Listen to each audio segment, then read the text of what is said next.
Well, thank you very much. It's an honor to have President Zelenskiy of Ukraine, and we've been working very hard, very close. So we've actually known each other for a long time. We've been dealing with each other for a long time, and very well. We had a little negotiation spat, but that worked out great. I think for both countries, I think for the world, actually, beyond both countries. And we have something that is a very fair deal. And we look forward to getting in and digging and working and getting some of the rare earth. But it means we're going to be inside, and it's a big commitment from the United States, and we appreciate working with you very much. And we will continue to do that. We have had some very good discussions with Russia. I spoke with President Putin, and we're going to try and bring this to a close. It's something that you want and that he wants. We have to negotiate a deal. But we've started the confines of a deal, and I think something can happen. The big thing is the number of soldiers, mostly at this point, but soldiers being killed. You're losing thousands of soldiers. On both sides, we're losing a lot of soldiers, and we want to see it stop. And we want to see the money get put to different kinds of use, like rebuilding. And we're going to be working very hard. But we've had a lot of very good conversations. I will say until we came along, the Biden administration didn't speak to Russia whatsoever. They didn't speak to anybody. They just allowed this to continue. And I will say that, I'll say in front of you, you've heard me say it 1,000 times, if I were president, this war would have never happened. We would have had a deal negotiated for you without having to go through what you've gone through. But your soldiers have been unbelievably brave. We've given them great equipment, but somebody has to use the equipment. They've been unbelievably brave, and we give them great credit. This was supposed to be over very quickly, and here we are 3 years later. So I give tremendous credit to your generals and your soldiers and yourself, in the sense that it's been very hard fighting, very tough fighting. They're great fighters. And you have to be very proud of them from that standpoint. But now we want to get it over with. It's enough, right? We want to get it over with. So it's an honor to have you here. Thank you very much for coming. We're going to sign the agreement at the conference in the East Room in a little while, right after lunch. And we'll be having lunch together. We're also discussing some other things. And we appreciate everybody being here. It's somewhat of an exciting moment, but the really exciting moment is when we when they stop the shooting and we end up with a deal. And I think we're fairly close to getting that, and an honor to have you. And please, I'd like to say something. Yeah, thank you so much, Mr. President. Thank you for invitation. And really, I hope that this first document, will be first step to real security guarantees for Ukraine, our people, our children. I really count on it. And of course, we count that America will not stop support. Really, for us, it's very important to support and to continue it. I want to discuss it with details further during our conversation, and of course, the infrastructure or security guarantees. Because for today, I understand what Europe is ready to do. And of course, I want to discuss with you what the United States will be ready to do. And I really count on your strong position to stop Putin. And you said that enough with the war. I think that is very important, Ben, to say these words to Putin at the very beginning of war, because he is a killer and terrorist. But I hope that together we can stop him. But for us, it's very important to save our country, our values, our freedom and democracy, and of course, no compromises with the killer about our territories. But it will be later. And of course, what I wanted, we spoke about it by phone with you about the drones production. We have very good drones production. I think the best one in the world for today because of the war. Yes, and of course, we need very much the air defense. You have the best air defense in the world, and really you helped us under attacks of Russians. And I want to speak how we can exchange the licenses. We're open to share the licenses of all our drones with you, of course, with the United States. And we need licenses for quick production of air defense. Even after the war, we need our nation to be calm, that we are secure. So that's why we need this air shield. And of course, about this I want to speak about the contingents. I think that France and UK already spoke to you, and we know that Europe is ready, but without the United States, they will not be ready to be as strong as we need. And then the last point, last not least, about exchange, about our people and children. And you know that these crazy Russians, that they stolen 20,000 of children, Ukrainian children. They changed their names, they changed their families, relatives, and now they're in Russia. We want to bring them back, and really, it's a big dream, task, and goal for me, and our warriors. By the way, Mr. President, we exchanged, released more than 4,000 warriors from Russian prison, but there are thousands more in the prison. I wanted to share with you some images. How it's can I now? Yeah, please. Some minutes, 1 minute, 1 minute. Just you to understand in what circumstances, in what situation they are, and what the attitude of Russia to our prisoners. That guys, just you before and after.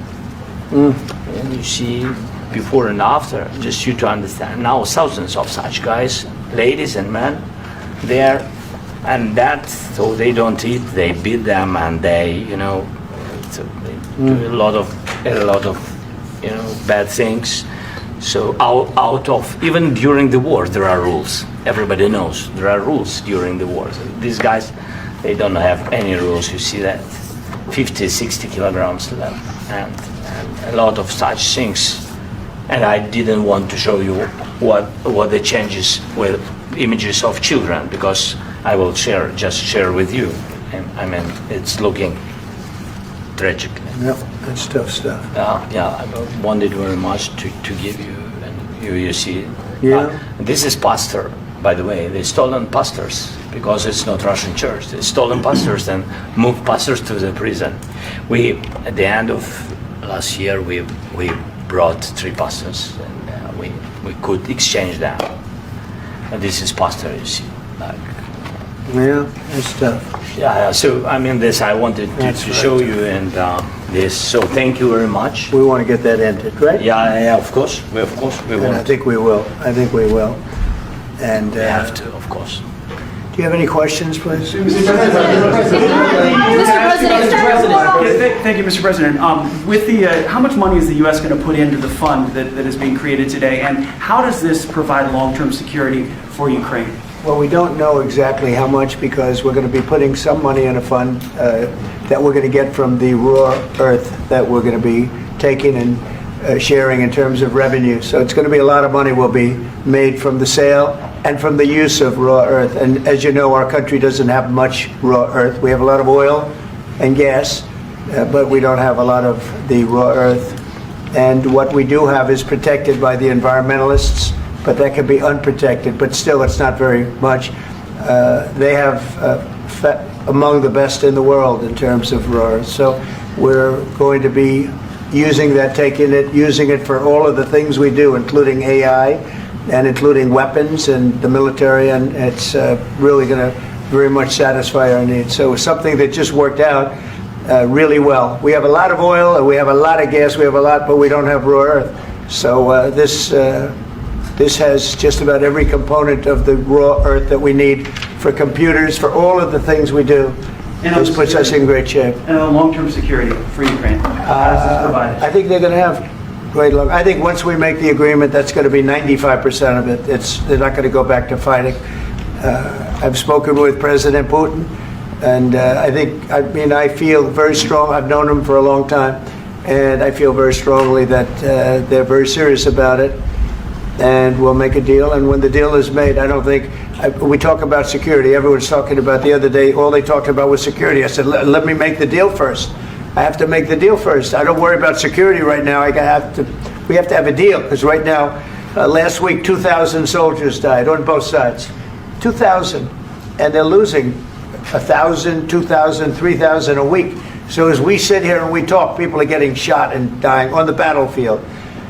And, they're not American soldiers, but they're Russian soldiers and they're Ukrainian soldiers, and we want to be able to stop it. And we want to be able also to spend money on other things. We don't want to, this is a tremendous amount of money. And what the Biden administration did was terrible. They were giving money, but he had no security on the money. Europe, as you know, gave much less money, but they had security. It was in the form of a loan. They get their money back, and we didn't. And now, at least we're protected because the American taxpayer has to be protected too. But this is an incredible agreement for Ukraine because we have a big investment in their country now, and what they have, very few people have. And we're able to really go forward with very, very high-tech things and many other things, including weaponry that we're going to use in many locations, but that we need for our country. Mr. President, This allows us to do that. will you continue I'm sorry. sending military aid? Yes, go ahead, please. If I can just, yes. In the document, there is one of the very important points. If we speak about business and investment, we never had LNG terminals in Ukraine. This document will open. I mean, the next document, but anyway, here we see in the framework, we see really goodwill for this. LNG terminals for us is very important, and I think for security of European continent. We have the biggest storage, gas storage. We have the biggest in Europe. Yes, yes, and we can use it. Use it for LNG. Use it for LNG, and we will do it. And really, we can help Europe because Europe really helped. President Trump said that they made less support, but they are our friends and they are our very supportive partners. They really gave a lot, Mr. President. They did. They gave a lot, but they gave much less. No. Much less. No. No. Don't argue. No. Okay.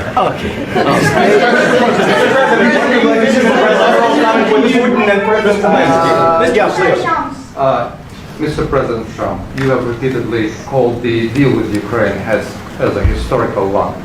And as a President of the United States, you make historical decisions in other issues which affect America and other world. So what place in the world history do you want to take? And do you associate yourself with any famous historical figures? Yeah, I'd say George Washington, Abraham Lincoln. I would say I'm far superior to George Washington and Abraham Lincoln.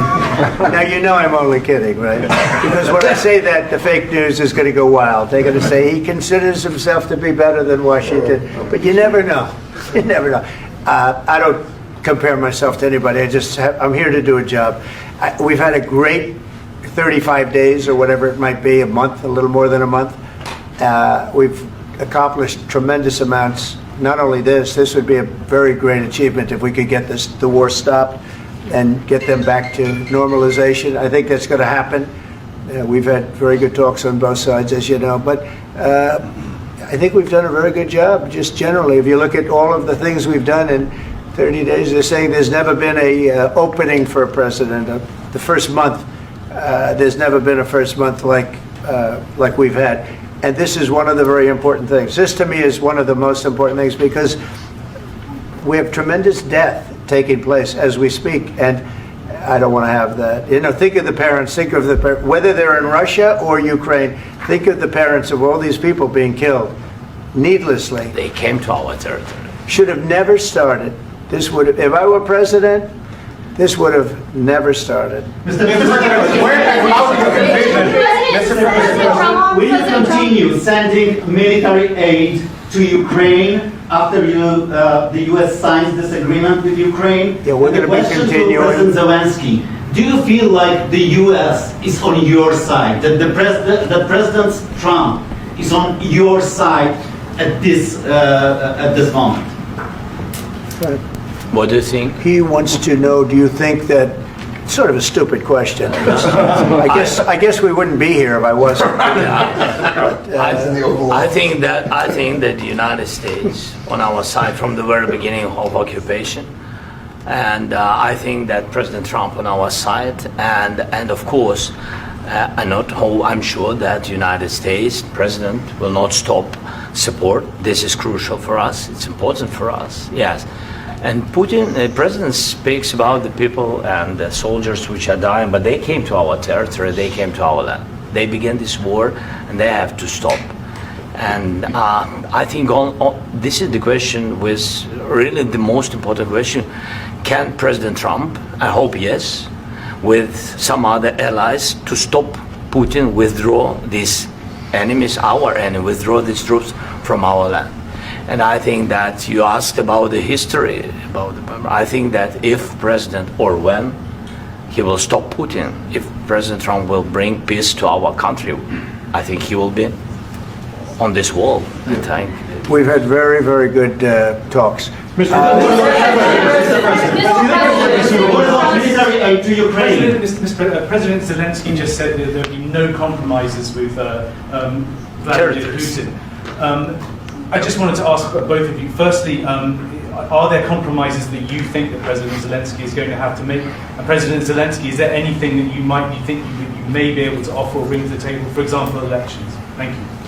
I think you're going to have to always make compromises. You can't do any deals without compromises. So certainly he's going to have to make some compromises, but hopefully they won't be as big as some people think you're going to have to make. That's all. That's all we can do. I'm here as an arbitrator, as a mediator to a certain extent between two parties that have been very hostile, to put it mildly. They've been very hostile. There's been a vicious war.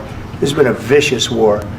You know, it's a very level battlefield, and those bullets go out, and as I've said many times, we were talking about it with Pete, many times the only thing stopping those bullets is a human body. And in the case we're talking about, generally young human bodies are stopping a lot of bullets. It's dead level. That's why it's great farmland. It's great land. It's great farmland, but there's very little protection against the bullets that are being, and other things that are being shot. So all I can do is see if I can get everybody at the table and get an agreement. And I think we're going to end up with an agreement. Otherwise, I wouldn't probably be even here today. Mr. President, I've got two questions for you. You think ultimately your legacy will be the peacemaker and not the president that led this country into another war and ended foreign wars? And I've got a question. I hope it will. I mean, I hope I'm going to be remembered as a peacemaker. This would be a great thing if we could do this. I'm doing this to save lives more than anything else. Second is to save a lot of money, but I consider that to be far less important. So I hope I'm going to, thank you, Brian, for that question. It was a nice question. I hope I'll be known and recognized as a peacemaker. This would be a great thing to solve. This is a very dangerous situation. You know, this could lead to a third world war. This was headed in the wrong direction. If this election were lost, if we didn't win this election, and we won it by a lot, that was a mandate. We won every swing state. We won the popular vote by millions and millions of votes. We won everything. The districts, you look at the areas of red, take a look at a map. This was a big mandate, and this was one of the things I said, we're going to get this thing settled.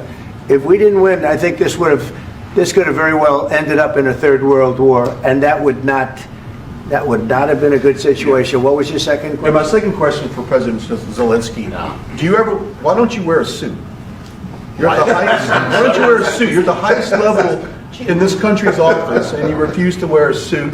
Just want to see people. Do you own a suit? Yeah, problems. A lot of Americans have problems with you not respecting the dignity of this office. I will wear a costume after this war will finish. Okay. Yes, maybe one. Maybe something like yours. Yes. That'd be great. Maybe something better. I don't know. We will see. Maybe something cheaper than. Yeah. Thank you. Thank you. President Trump. Thank you, President Trump. You said yesterday that you have. Are you going to send more arms to Ukraine in case there's no peace? Yeah, we're going to have arms to Ukraine, yeah, sure. Hopefully I won't have to send very much, because hopefully we're going to have it finished. We're looking forward to finishing this quickly. We're not looking forward to sending a lot of arms. We're looking forward to getting the war finished so we can do other things. But we very much appreciate the agreement, because we needed what they had, and we're treating, our country is now treated fairly. Biden didn't do that. He didn't know what the hell he was doing. This should have never happened. This should have never started.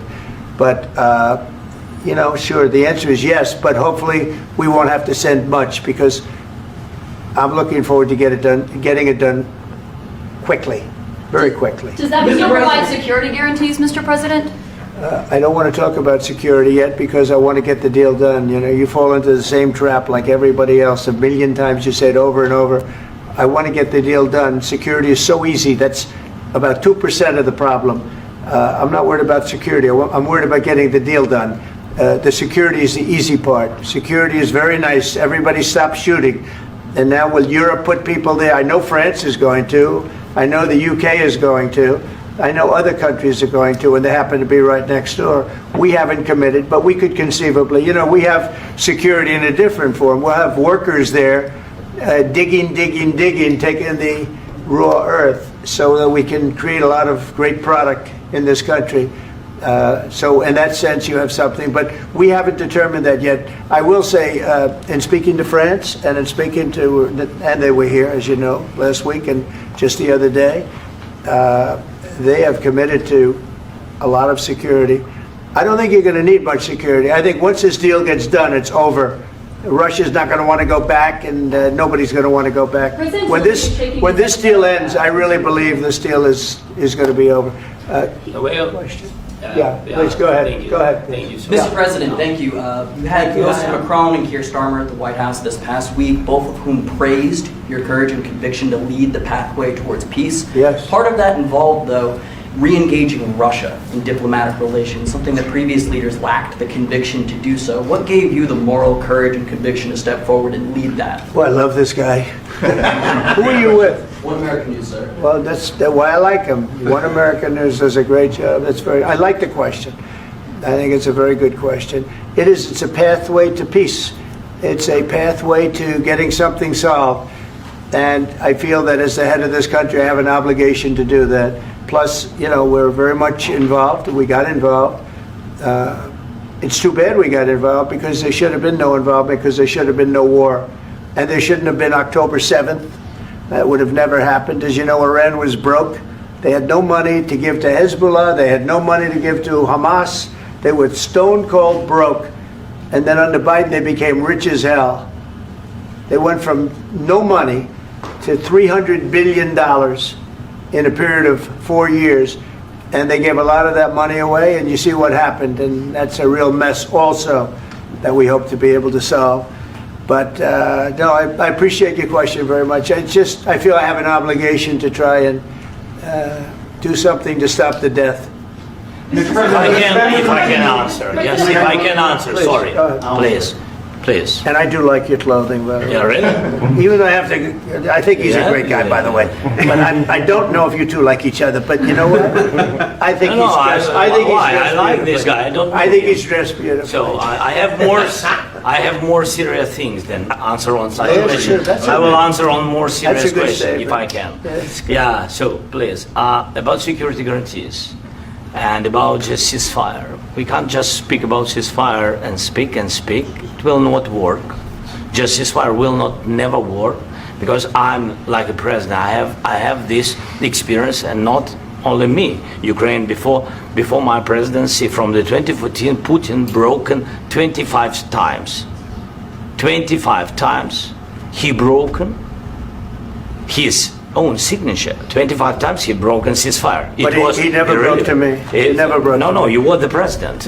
You were the president He never broke to me. In 2016, you've been the president, Mr. President. You've been the president, but he had, of course, not with you, but he had during those periods. He had conversations with our side, and we had Normandy format. The France, Germany, Ukraine, and Russia, and he broken 25 times. That's why we will never accept just ceasefire. It will not work without security guarantees. Security guarantees, maybe President is right about this document and other, but this document is not enough. Strong army is enough, because his soldiers afraid, Putin's soldiers afraid of our soldiers when we're strong enough. If we are not strong enough, if we are empty, if our storage is empty, we can't defend our land. Today, he knows that we have all the world knows that we have meeting. Yes, why he's using ballistic? Putin today using ballistic on our hospitals, schools, and etc. Ballistic. So he knows that we are here and that President Trump is really have goodwill to stop this war. And you hear now the president. So why he's using? So he doesn't want to stop. He doesn't want. But I hope that we will do it. Really, we'll do it. Security. When we speak about security guarantees, when the Europeans are ready for contingents, they need USA backstop. If there will not be United States, we will not never have any contingents, strong contingents from the Europeans, because they don't want to divide alliance, connection between the United States and the main and strongest ally and Europeans. And this is crucial, this is important. That's what we want to speak about very much. This is very important. And air defense. So air defense, really, we have big deficit with all these systems, and we need to provide this. We need it very much. Otherwise, Putin will never stop, and will go further and further. He doesn't want. He hates us.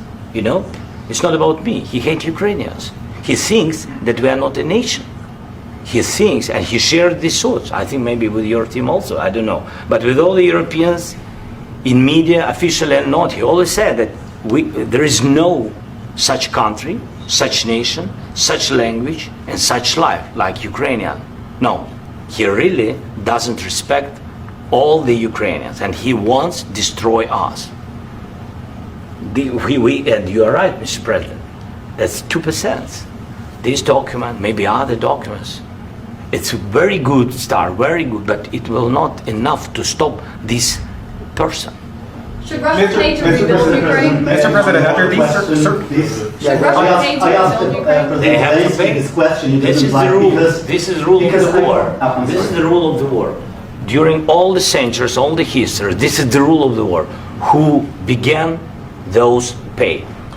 Do you agree This with is the that? rule. Putin began this war. He has to pay all money for innovation. He has to pay. Of course, some Russian assets, what we have in Europe, about 300 billion, we can use them. We can use for innovation and buy military support from the United States also. We can do it, but it's not enough.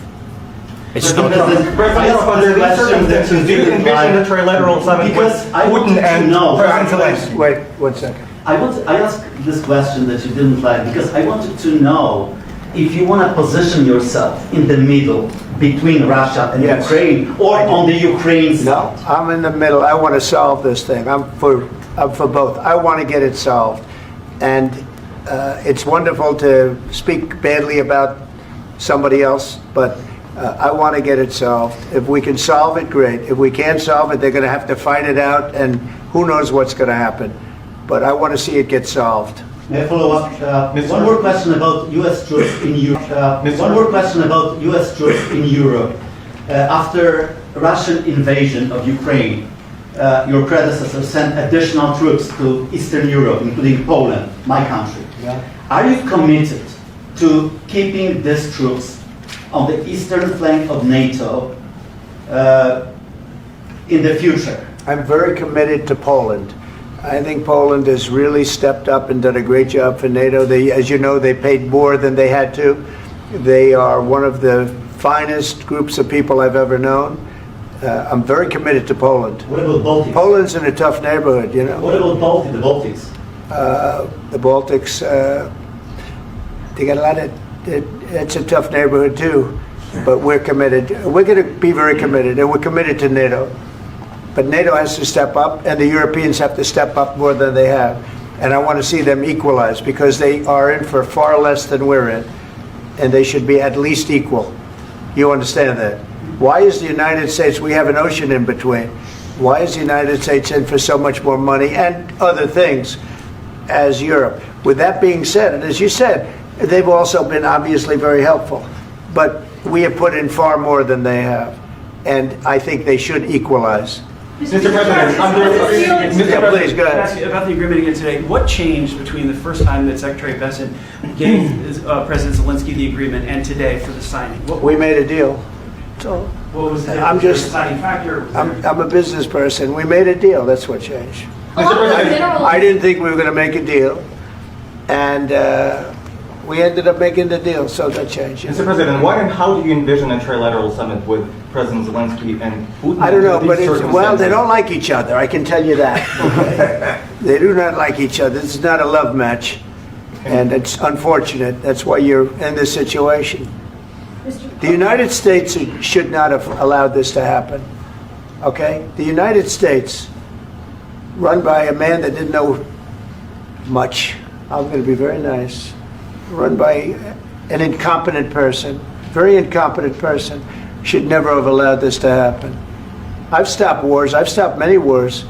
My people will tell you, I stopped wars that nobody ever heard about. I stopped wars before they ever started. You can look at some of, I could give you a lot of nations that would tell you right now they were probably going to war. I could tell you right now there's a nation thinking about going to war on something that nobody in this room has ever even heard about. Two smaller nations, but big, still big. And I think I've stopped it. But this should have never happened. Mr. President, Sorry, just a second. About any negotiations. First of all, I want really to tell you, and I think that everybody understands that Ukraine, more than Ukrainians, nobody wants to stop this war. But at the future, any negotiations, it's understandable that two sides of the war, not Russia and the United States, because this is not the war between Russia and the United States. This is war of Russia against Ukraine and Ukrainian people. So these two sides will be at the will be at the negotiation table. Then of course United States, like the strongest partner of the Ukraine, and of course Europe. I think Europe is very important. I want to speak about it with the president. Yes, Europe is very important for us because we really defend Europe for today. All Europeans really recognize that we are defending the line, and they have real life, and our people are dying. That's why they helped us. And also, it's about the NATO. Yes, between, like the president said, you have big, nice ocean. Yes, between us. But if we will not stay, Russia will go further to Baltics and to Poland, by the way. But first to the Baltics. It's understandable for them because they've been in the USSR. You know, they've been one of the republics of the USSR, and Putin wants to bring them back to his empire. It's a fact. And when he will go there, if we will not stay, you will fight. Your American soldiers, it doesn't matter, do you have ocean or not, your soldiers will fight. Mr. President, would you be willing to visit Ukraine, maybe Kyiv or Odessa, which is known to be at the Riviera or Black Sea? It was my question. I'm sorry. I don't want to talk about Odessa now. Let's not talk about Odessa. I want to talk about making a deal, getting peace. We don't have to talk about Odessa, but a lot of cities have been destroyed. A lot of cities that are not recognizable. There's not a building standing. No. And a lot of things have Mr. President, you have to come and to look. No. We have very good cities.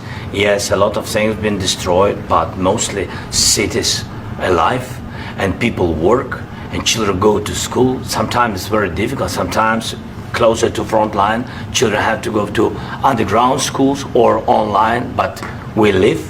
Ukraine is fighting, and Ukraine lives. This is very important.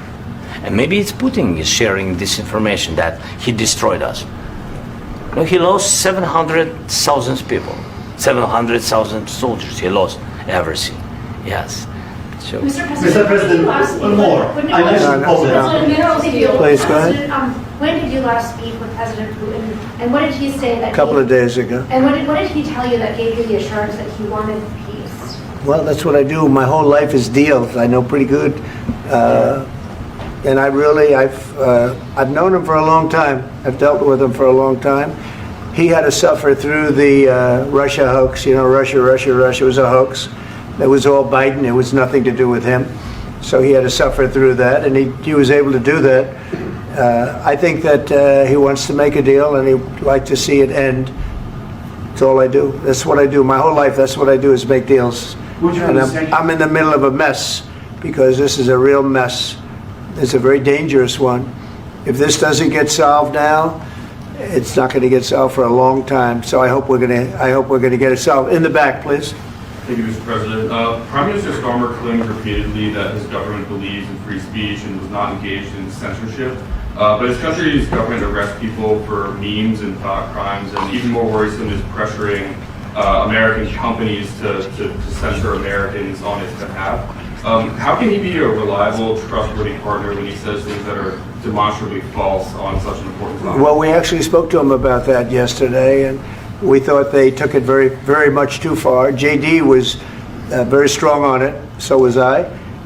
So was Marco, and we've been speaking to him about it. Marco, would you like to say something about that? Yeah, we have concerns, obviously, with the conduct of those, particularly as it impacts Americans. And there's real concern that American speech, which is online, could fall into the hands of British or any country's jurisdiction. And so this is a point the Vice President made at Munich, and I think it's a very compelling one, that what unites us with Europe, as much as anything else, is these shared values, and one of them being free speech. And so if Americans are threatened by it, we're going to need to take action in that regard. Mr. President. It's actually a very important question. We spoke about this in detail with the Prime Minister, the Foreign Secretary, and others at lunch yesterday. And I know that Secretary of Commerce Lutnick followed up in private meetings last night. This is really important. We believe Americans have the right to speak their mind, even if we in this room disagree with them. They have the right to speak their mind in the public square, which is often online these days. And we're going to defend that right as it pertains to American companies and American citizens vigorously if we have to. I do think that under the President's leadership, we're going to find common ground with our friends in the UK on this question, but it remains to be seen. The principle that will guide us is we believe in free speech in this country, and we'll fight for it for American citizens. Mr. President, on the deal, is there any other oil and gas component to the deal? Is it all critical? A little bit. We'll see. On LNG? But we're not really looking for that so much. We got a lot. We have more than anybody in the world, by far. So no, we're not talking about it too much, but a little bit. I think it affects also, but for the most part, no. And sir, is there any agreement from Ukraine to purchase U.S. LNG as part of the deal, or is that on the table at all? No, we don't need that. Mr. President, I just wanted to ask you about, you just mentioned that you'd spoken to Vladimir Putin a couple of days ago. Just to be clear, that's a new call, not the one that you... I've spoken to him on numerous occasions. Okay, and how was the latest call? What did you discuss? How did it go? Are you serious with that question? I am. I'd love to know. It went well. I think we're going to have a deal. On the minerals deal, Mr. President, some of those minerals are in the east of Ukraine, not far from the front lines and in areas that Russia has occupied. Will you direct President Putin to withdraw his forces from those areas if there's U.S. interest? Well, we'll take a look at the time. We have a lot of area. It's a very big area we're talking about, so we'll take a look. I'll study that and I'll see. And who would protect those minerals if they are U.S. interests? Would that be Ukrainian forces? They'll be protected. European The agreement forces? will protect them. U.S. The forces? agreement, yeah, we're signing an agreement. You know? Right, but what if Russia tries to invade or there's Russian aggression in those spots? I just told you I don't think that's going to happen. And if that were going to happen, I wouldn't make a deal. If I thought that was going to happen, I wouldn't make a deal. Some people may wonder why. You know, they ought to focus on CNN on survival, not asking me these ridiculous questions. Focus on surviving, because CNN's got such low ratings. I don't think they're going to survive. Let's go. Please go. Since I already mentioned Poland. Poland was under Russian control for decades after the Second World War. When I was a kid, I looked at the United States not only as a most powerful country, richest country in the world, the country that has great music, great movies, great muscle cars, but also as a force for good. And now I'm talking with my friends in Poland, and they are worried that you align yourself too much with Putin. What's your message for them? Well, if I didn't align myself with both of them, you'd never have a deal. You want me to say really terrible things about Putin and then say, "Hi, Vladimir, how are we doing on the deal?" That doesn't work that way. I'm not aligned with Putin. I'm not aligned with anybody. I'm aligned with the United States of America and for the good of the world. I'm aligned with the world. And I want to get this thing over with. You see the hatred he's got for Putin. It's very tough for me to make a deal with that kind of hate. He's got tremendous hatred. And I understand that, but I can tell you the other side isn't exactly in love with, him either. So it's not a question of alignment. I'm aligned with the world. I want to get the thing set. I'm aligned with Europe. I want to see if we can get this thing done. You want me to be tough? I could be tougher than any human being you've ever seen. I'd be so tough. But you're never going to get a deal that way. So that's the way it goes. All right, one more question. Hey, I want to respond to this. So look, for 4 years in the United States of America, we had a president who stood up at press conferences and talked tough about Vladimir Putin, and then Putin invaded Ukraine and destroyed a significant chunk of the country. The path to peace and the path to prosperity is maybe engaging in diplomacy. We tried the pathway of Joe Biden of thumping our chest and pretending that the President of the United States' words mattered more than the President of the United States' actions. What makes America a good country is America engaging in diplomacy. That's what President Trump is doing. Can I ask you? Sure. Yeah? Yeah. Okay. So he occupied our parts, big parts of Ukraine, part of East and Crimea. So he occupied it on 2014. So during a lot of years, so I'm not speaking about just Biden, but those time was Obama, then President Obama, then President Trump, then President Biden, now the President Trump, and God bless, now President Trump will stop him. But during 2014, nobody stopped him. He just occupied and took. He killed people. You know what the contact line? 2015. 2014 2014. and 2014. 2014. Yeah. So I was not here. Yeah, but that's exactly right. Yes, but during 2014 till 2022, yeah, the situation the same. The people have been dying on the contact line. Nobody stopped him. You know that we had conversations with him, a lot of conversation, my bilateral conversation, and we signed with him, me, like a new president. In 2019, I signed with him the deal. I signed with him, Macron and Merkel, we signed ceasefire.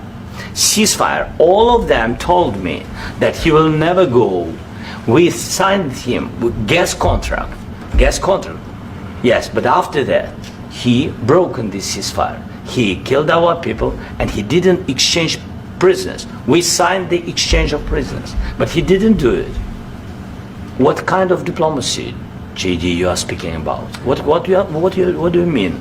I'm talking about the kind of diplomacy that's going to end the destruction of your country. Yes, but if you Mr. President, with respect, I think it's disrespectful for you to come into the Oval Office and try to litigate this in front of the American media. Right now, you guys are going around and forcing conscripts to the front lines because you have manpower problems. You should be thanking the President for trying to bring an end to this conflict. Have you ever been to Ukraine that you say what problems we have?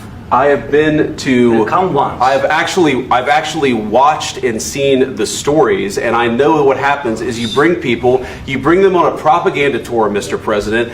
Do you disagree that you've had problems bringing people into your military? And do you think that it's respectful to come to the Oval Office of the United States of America and attack the administration that is trying to prevent the destruction of your country? A lot of questions. Let's start from the beginning. Sure. First of all, during the war, everybody has problems, even you, but you have nice ocean and don't feel now, but you will feel it in the future. God bless. You don't know that. God bless. God bless. You will not have a war. Don't tell us what we're going to feel. We're trying to solve a problem. Don't tell us what we're going to feel. I'm not telling you. Because you're in no position to dictate that. That's exactly what you're doing. You're in no position to dictate what we're going to feel. We're going to feel very good. You will feel influence. We're going to feel very good and very strong. You will feel influence. You're right now not in a very good position. You've allowed yourself to be in a very bad position, and he happens to be right about it. From the very beginning of the war. You're not in a good position. You don't have the cards right now. With us, you start having cards. Right now, you don't. You're playing cards. You're playing cards. You're gambling with the lives of millions of people. You're gambling with World War III. You're gambling with World War III. And what you're doing is very disrespectful to the country, this country, that's back to you, far more than a lot of people said they should have. Have you said thank you once? This entire meeting? No, in this entire meeting, have you said thank you? You went to Pennsylvania and campaigned for the opposition in October. Offer some words of appreciation for the United States of America and the president who's trying to save your country. Please, you think that if you will speak very loudly about the war, you can... He's not speaking loudly. He's not speaking loudly. Your country's in big trouble. Can I Wait a answer? minute. No, Can you've I done a lot answer? of talking. Your country is in big trouble. I know. You're not I winning. know. You're not winning this. You have a damn good chance of we are coming out staying, okay because of Mr. us. President, we are staying in our country, staying strong from the very beginning of the war. We've been alone, and we are thankful. I said thanks You haven't in been this alone. cabinet, You and haven't not been only alone. in this cabinet. We gave you, through I this said stupid thank- president, $350 billion. You voted We gave for you your military equipment, You and voted you for men your are brave, but they had to use our military. What about If you didn't have You our invited military me- equipment, you invited if me you to didn't speak- have our military equipment, this war would have been over in 2 weeks. In 3 okay? days, I heard it from Putin. In 3 days, this is something Maybe new. less. In 2 weeks, of course, yes. It's going to be a very hard thing to do business like this. I Again, tell you. just say thank you. I said a lot of times that there, thank you accept to that- American people. Accept that there are disagreements, and let's go litigate those disagreements rather than trying to fight it out in the American media when you're wrong. We know that you're wrong. But you see, I think it's good for the American people to see what's going on. I understand, sir. I think it's I very understand. important. That's why I kept this going so long.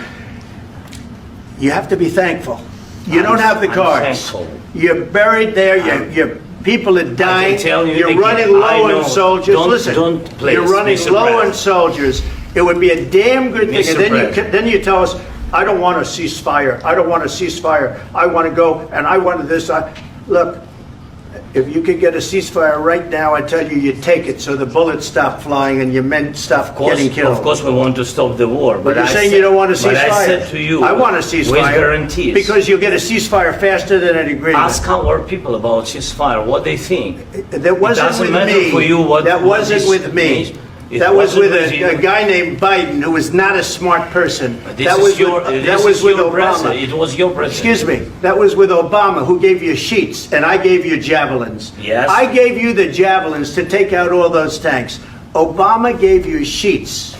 In fact, the statement is Obama gave sheets and Trump gave javelins. You got to be more thankful, because let me tell you, you don't have the cards. With us, you have the cards. But without us, you don't have any cards. One more question to Mr. Vice President. I'm sorry. It's going to be a tough deal to make, Um, because the attitudes have to change. what if Russia breaks ceasefire? What if Russia breaks peace talks? What do you do then? I understand that it's a heated conversation right now. What are you but saying? what She's if asking, what if Russia breaks the ceasefire? What if anything? What if a bomb drops on your head right now? But they have Okay? broken ceasefire. What if they broke it? I don't know. They broke it with Biden, because Biden, they didn't respect him. They didn't respect Obama. They respect me. Let me tell you, Putin went through a hell of a lot with me. He went through a phony witch hunt where they used him and Russia. Russia. You ever hear of that deal? That was a phony Hunter Biden, Joe Biden scam. Hillary Clinton, Shifty Adam Schiff. It was a Democrat scam.